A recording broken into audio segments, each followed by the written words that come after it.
so good. He's such a good guitarist. Like, do you guys do band in high school, or no? Nope. But are you playing in high school on your own? I didn't start playing an instrument until I was 16.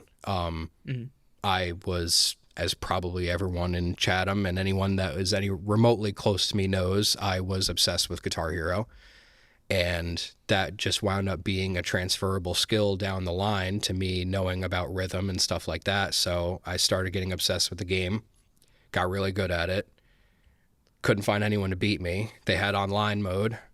Really hard time finding people to beat me online. Like online playing people from anywhere. Anywhere, no pretty one's much, beating yeah. you. And you're still just shitting all over them. On one of the games, I was. was top 5 in wins, and I was playing on the hardest difficulty. Like, Tell it was, them how good. Tell them what you could do with the hardest song in the game. Oh, that's like nothing now, which is like hilarious. But yeah, no, I stopped running into songs that I could beat. Through the Fire and Flames was like the big token one. I got like 500,000 points on that, which was like at the time What's like a pretty relative ridiculous. thing? What's like a normal amount of points for a human to you get? don't pass it. No you fail. one passes People that usually song fail, unless what, you're good 10 enough to Paul, pass look up that what song. the passing rate What is is on it? this. What is it? Jay, play the song.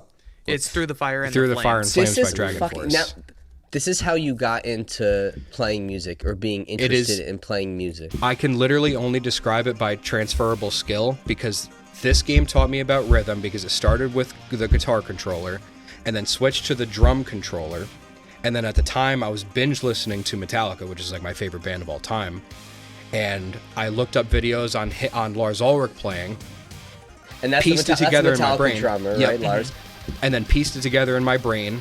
The Metallica game came out. I played that game. I jumped literally from medium to expert just by me piecing things together. And then my brother's friend brought his drum kit over. He sat me down on it and he goes, try to play one of the songs from the game because you already know the motions for it. And I played Whiplash and Jump in the Fire by Metallica pretty much straight off. And they were just like, how the hell did you do that? I'm like, I played it in the game.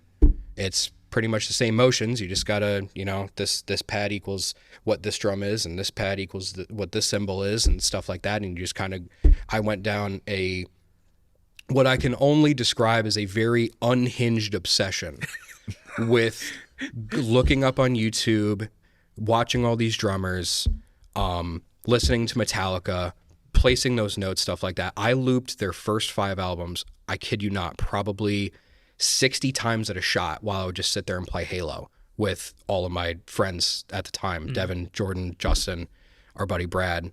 And I just sat there and looped them day in, day out. I was on that game 6 hours a day or something like that, talking to all my friends and stuff like that, and I would just be playing in the And this is background. just in the background. You're just soaking it in. It was me subconsciously. downloading, really not me listening to the music. It was me downloading it and just like figuring everything out. And by the time I was like 17, I could play their first 5 albums, not only the regular recorded way, but their live stuff too, no matter which way they played it live. And it just went down this crazy rabbit hole, and here I am 14 years later. That's unfucking real. Stop. Does this blow your mind? Well, I knew it. I mean, you knew it. But just like it's seeing just all this. knowing how like talented and skilled of a musician Brandon is, it all just makes sense.